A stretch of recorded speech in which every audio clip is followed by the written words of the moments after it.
Em poucos instantes, a empresa Diehl Defense vai revelar seu mais novo desenvolvimento na ILA em Berlim e eu estou aqui ao vivo para acompanhar.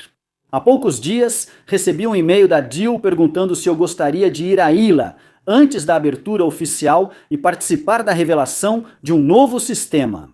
É claro que eu tive que aceitar, porque o que marcas como Audi, BMW, Mercedes, Rolex, Prada e tantas outras representam para muitas pessoas, a Diehl representa para mim. Na minha opinião, eles constroem de longe o melhor sistema de defesa antiaérea do país, do continente e possivelmente até do mundo. Mas é claro que eu me perguntei, ei, o que exatamente eles querem revelar? Então eu dei uma relembrada, porque em 2025 eu já estava no Paris Air Show e visitei o stand da Diehl lá. Em uma conversa com um ex-piloto da Bundeswehr e um ex-oficial do Exército, eles anunciaram os novos sistemas de armas do tipo Iris-T SLX. Então eu parti desse pressuposto. Pode ser que agora, um ano depois, esse sistema tenha sido totalmente desenvolvido e esteja sendo apresentado. Mas, na verdade, esse não foi o caso. Agora existem várias variantes. SLS, SLM, SLX. Qual é exatamente a diferença entre eles? Só para resumir rapidamente. Então, Iris-T SLS é a variante de curto alcance da defesa aérea baseada em terra. Com um alcance de combate de 12 km na horizontal e 20 na vertical, ela é ideal para combater alvos inimigos a curta distância. Naturalmente, também é preciso ampliar o alcance, então a SLM, com 40 km na horizontal e 20 na vertical, é considerada essa variante padrão. E então, para que seja possível atingir alvos ainda mais distantes, existe a SLX. O X significa Extended Range, ou alcance estendido. Aqui estamos falando de 80 km na horizontal e 25 na vertical. Além dessa, a IDEV também estava em desenvolvimento. Esse míssil supersônico pode destruir alvos a até 100 km de distância vertical. Metern zerstören können soll. Como eu já tinha falado bastante sobre a variante SLX, e um ano depois, como eu disse, foi anunciado que haveria uma novidade, pensei comigo, legal, chegou a hora. Mas quando cheguei lá, já vi os modelos das 3 mísseis antiaéreos, um atrás do outro, e ao lado, um veículo coberto. Então, se você quiser apresentar a SLX, logicamente não colocaria um modelo dela ao lado do verdadeiro destaque. Isso foi confirmado poucos segundos depois, durante a revelação. Porque isso aqui, que vemos ao fundo e que está sendo revelado agora, é o novo sistema de defesa antiaérea Iris-T SLS MK-4. O que vemos aqui é uma unidade móvel de defesa antiaérea de curto alcance, como pode ser claramente identificado pela inscrição SLS. Ela possui um radar próprio, que pode ser estendido aqui e detectar alvos. Também é possível erguer o lançador, permitindo combater alvos de forma estacionária. O que há de interessante nisso? Tudo ainda parece simples, mas o radar integrado chama atenção. Muitos blogueiros, especialmente na guerra da Ucrânia, criticam bastante isso. Porque, se olharmos para os sistemas de defesa antiaérea, como por exemplo o S-300 russo, funciona da seguinte maneira. Você precisa de uma ou mais baterias antiaéreas. Essas baterias são distribuídas na área de operação. Para que elas saibam onde realmente estão os alvos inimigos, é necessário também um radar de vigilância. Esse radar é um reboque separado ou é um sistema independente, não integrado ao lançador principal. Permite detectar muitos objetos voadores, mas dificilmente alvos de voo baixo, como mísseis de cruzeiro. Então é necessário também um radar para alvos de baixa altitude para poder cobrir esses alvos. Mas como um míssil pode determinar a aproximação? Para isso, é preciso radar de controle de tiro, que rastreia o alvo e transmite novas coordenadas se ele mudar de direção. Agora surge naturalmente a pergunta: quem pode realmente engajar um alvo e como os dados do radar chegam até o lançador? Para isso, é preciso mais um módulo, o posto de controle de tiro. Aqui são controladas e monitoradas as estações de radar, feita a identificação de amigo ou inimigo, a identificação dos alvos, seu rastreamento e priorização e o repasse dessas informações aos radares de controle de tiro. Daqui também se coordenam os diferentes lançadores, seja em operação autônoma ou conectada. O que fica claramente perceptível. Muito pessoal e muito equipamento para uma solução bastante descentralizada, já que nenhum dos lançadores pode operar sozinho sem um radar adicional. Por outro lado, no final das contas, eles acabam sendo um pouco mais baratos do que se cada um tivesse seu próprio radar. Mas isso também significa, por outro lado, que se os ucranianos, por exemplo, destruírem apenas o radar, eles economizam muita munição e os lançadores não podem mais ser usados. Pelo menos até que um novo radar, extremamente caro, seja adquirido. Neste novo veículo, isso nem é necessário, pois ele já opera de forma autônoma em relação a outros sistemas.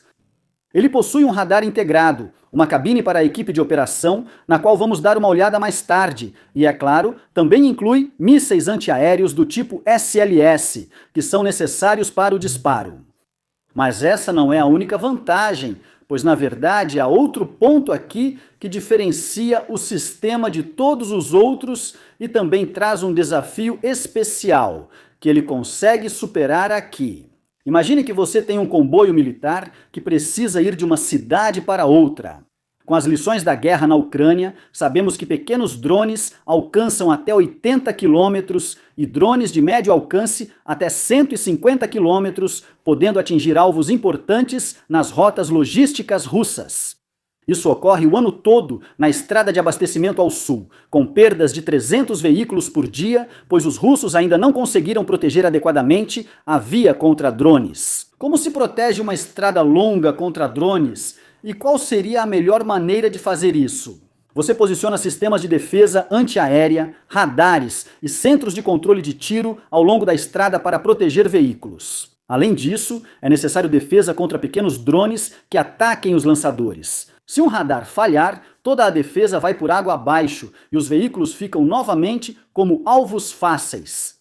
Isso não aconteceria com o novo Iris SLS Mk4. O sistema já integra os componentes mais importantes em si mesmo, e veja só, ele também pode atirar e combater alvos enquanto está em movimento. Isso significa que, teoricamente, o veículo pode ser integrado a uma coluna e esta será protegida continuamente pelo sistema. Isso é uma grande vantagem, principalmente nos quesitos flexibilidade, economia de custos e utilidade. Mas agora, alguns de vocês provavelmente vão pensar: espera aí, o sistema dispara mísseis, e mísseis geralmente são bem mais caros do que drones. Vale mesmo a pena? Sim, vale a pena, e por vários motivos. No caso do Iris RST, existe um bom lema: se o míssil detectou o alvo será destruído. Esse é o motivo pelo qual sou um grande fã desse sistema. Um bom sistema de defesa aérea geralmente é aquele que consegue combater efetivamente 80% dos alvos.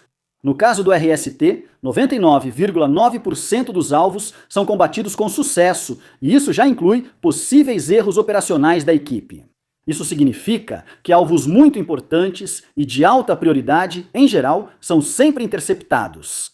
E na maioria das vezes, o dano ao alvo, ao drone, é maior do que o valor do míssil antiaéreo. O segundo motivo, e ainda melhor, é que há um lançador Cicada aqui, que também está a bordo.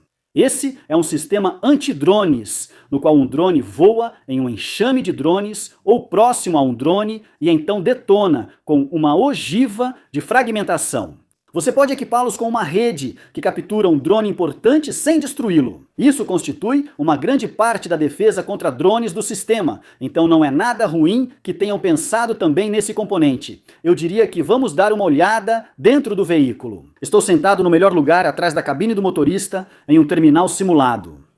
No original é parecido também. Esta é só uma simulação para convidados e imprensa, para dar uma ideia de como tudo funciona. Mas em termos de função, componentes e visualização é basicamente igual, só que visualmente um pouco diferente.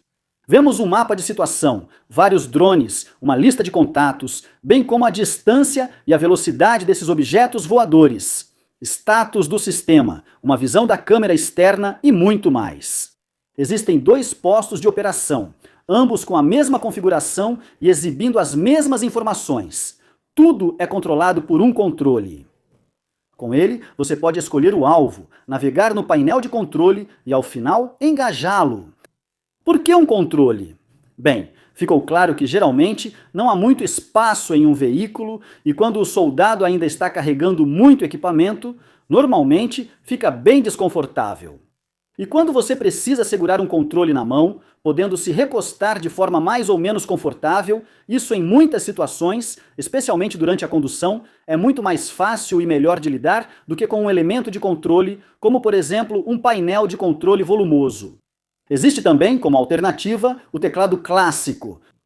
Na minha opinião, é um sistema bem legal, que pode ser usado tanto de forma estacionária quanto durante a condução. Ele cumpre uma ampla variedade de funções e tarefas, e na minha opinião, também economiza muitos recursos que seriam necessários com sistemas alternativos. Essa foi a revelação na ILA, em Berlim, que tive o privilégio de presenciar. Mas isso não foi tudo, eu vi muitas outras coisas. Passei por outras empresas e soube no que estão trabalhando atualmente, o que achei interessante. Claro que também haverá vídeos sobre isso que você pode assistir aqui no meu canal, e com isso agradeço a todos os inscritos, não tenho ideia, membros do canal e ao grupo Algor. Agradecimentos ao Tenente Coronel Renek, Ziller, Dietrich, Fred e Meyerhoff. Inscreva-se, curta, comente e até o próximo vídeo.